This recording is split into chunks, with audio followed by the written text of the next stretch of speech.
Salam alaikum. Salut à tous. Chaque fois on pense avoir touché le fond, du fond. Et non, il continue à creuser. Maintenant, le débat de cet été, alors que le gouvernement est en congé, alors que pendant ce temps des Français sont dans la rue pour contester le pass sanitaire, les journalistes qui sont en repos, leurs petits stagiaires sont obligés de rester sur la lignée. Et quoi de mieux que parler de l'islam ou des musulmans ou tout ce qui a trait à l'islam. Alors, ils ont inventé maintenant, voilà, donc en gros, le surpoids, la malbouffe, tout ça viendrait des tacos, mais pas n'importe quel tacos. C'est les tacos halal. Et là, vous allez voir, vous voyez, même les plus sceptiques, les plus contestataires, qu'on croit, soi-disant, on fabulerait sur la fixation sur l'islam.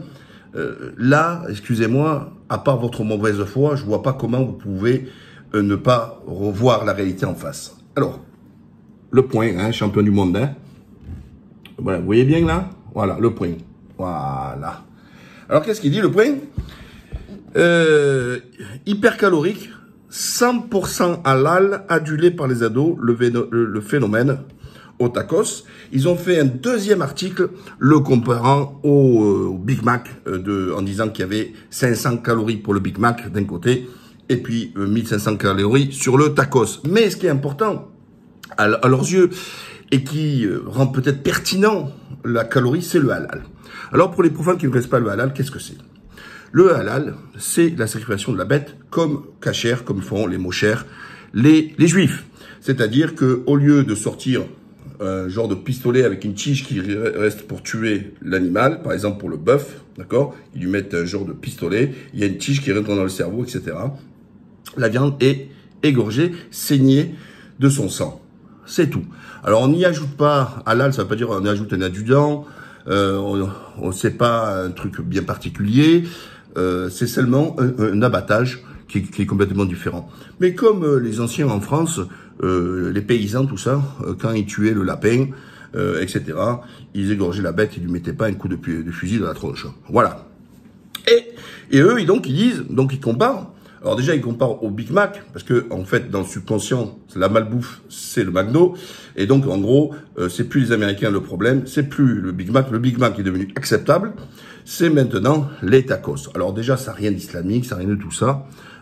C'est purement un côté, on va dire, contemporain, de mettre dans une galette et vous mettez fourre-tout un peu dedans.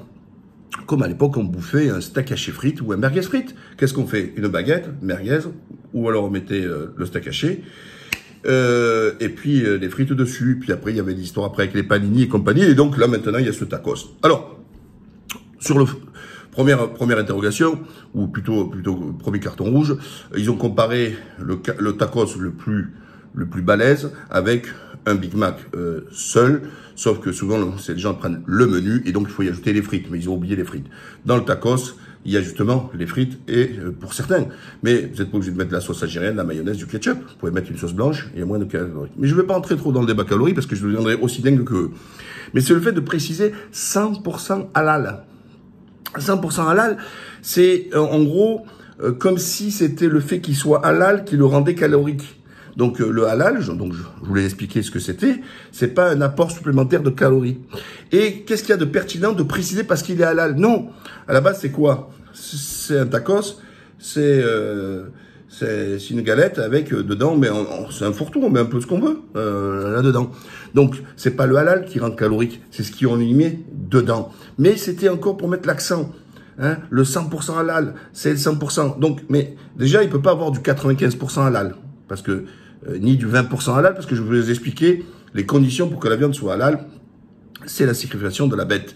Donc, on peut pas avoir mi-figue, mi-raisin, donc c'est ou halal ou pas halal. Donc, mettre 100% halal, c'est pas compris encore. Vous voyez, c'est cette interrogation. Alors, au lieu d'invectiver, d'attaquer, de continuer vos débats. On a tout eu, hein, les bois, les burkinis, les piscines, les repas, les institutions, etc.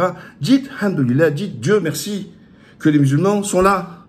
Je vous avais rappelé pour l'Aïd, ça permet notamment aux paysans français, vous leur enlevez l'île, ils vous flinguent, hein, parce que ça permet quand il y a l'abattage du mouton pour la fête de l'Aïd el-Kibir, ben, ça permet de gonfler le chiffre d'affaires de nos paysans, et c'est bon pour l'économie française. Alors, vous voyez, là c'est BFM, pas coutumier du fait, hein, pour aller dire des choses, je le vois sur le plan économique. Voilà. Et donc, ils nous font tout un article sur le comeback, le retour de Quick. Quick qui perdait comme Burger King qui n'a pas réussi à s'implanter face à McDonald's. Quick était en perdition et a trouvé un second souffle grâce à la viande halal, s'inspirant ainsi de KFC et ainsi gonfler leur chiffre d'affaires. Et aujourd'hui, Quick explose ses chiffres d'affaires. Donc quand c'est bon pour le chiffre d'affaires de Quick, ça veut dire que c'est bon parce qu'il y a des salariés, c'est bon pour les caisses de l'État, puisqu'il y a de la TVA, parce qu'il y a des cotisations aussi sociales pour et en plus, bien sûr, de l'impôt sur les sociétés. Et là, on apprend tout le long du truc que le marché du halal, qui explose d'année après année, aujourd'hui doit représenter à peu près 12 milliards avec une croissance énorme de plus de 15% par an. Mais dites-moi, quel est en France, le secteur économique qui a une telle croissance? Alors déjà que nous sommes en perdition en croissance, puisque je vous rappelle que l'année dernière on a fait moins 8 ou moins 9. Alors cette année, nous parle soi-disant de plus 6. Non. C'est plus 6 par rapport à l'année dernière.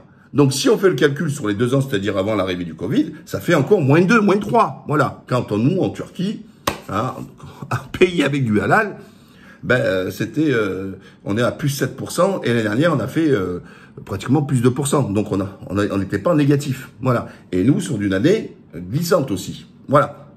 Et donc, on apprend donc 12 milliards, et au lieu de dire merci les musulmans, puisque par leur consommation, par leur spécificité, viennent grossir le PIB français, ou alors plutôt pas le grossir, mais éviter qu'il s'effondre complètement, au vu depuis le Covid, où on a vu que la production intérieure brute, c'est-à-dire la richesse du pays, chutait. Voilà. Donc pendant que le pays chute, le halal, lui, au contraire, augmente et donc pèse dans l'économie française. Mais encore une fois, c'est toujours bon d'avoir un débat autour des musulmans. Ils ne savent plus quoi inventer, et je viens de vous faire encore la démonstration, ou alors ils essaient de parler de 100% halal, alors que pour mettre une galette, c'est encore une fois, parlez-moi du contenu, de la viande, voilà. Et encore une fois, c'est pas parce qu'elle est halal qu'elle est plus calorique. Voilà, je pense pas que je peux plus essayer d'argumenter, tellement c'est encore nul, super nul, et qui nous lâche pas la grappe, etc. Encore une fois, je le dis encore une fois, l'histoire nous apprend la Saint-Barthélemy, hein, comment il y a eu la guerre contre les protestants. On a eu aussi les juifs qui en ont eu aussi pour leur grade. Et puis maintenant, c'est l'islam. Mais alors que tout le monde entier le dit, mais les Français, ça part en vrille, etc.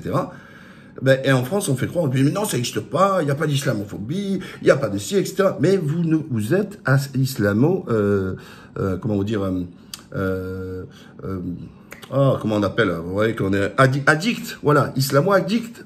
C'est-à-dire que vous ne pouvez pas parler d'autre chose que l'islam. Et pourtant, il y a des sujets. La France brille aux Jeux Olympiques. Hein, là, les handballeurs qui viennent de gagner, je ne vous parle pas de mon judo, mon sport, etc., avec 8 médailles, etc. Donc, les Français font rayonner, les sportifs font rayonner la France dans le monde, et eux, ils nous préfèrent nous parler de tacos et de 100% halal. Ben moi, je vous dis que vous êtes 100% bourricot, 100% ennemi de la France, 100% aigri. Allez vous suicider. Salam alaikum.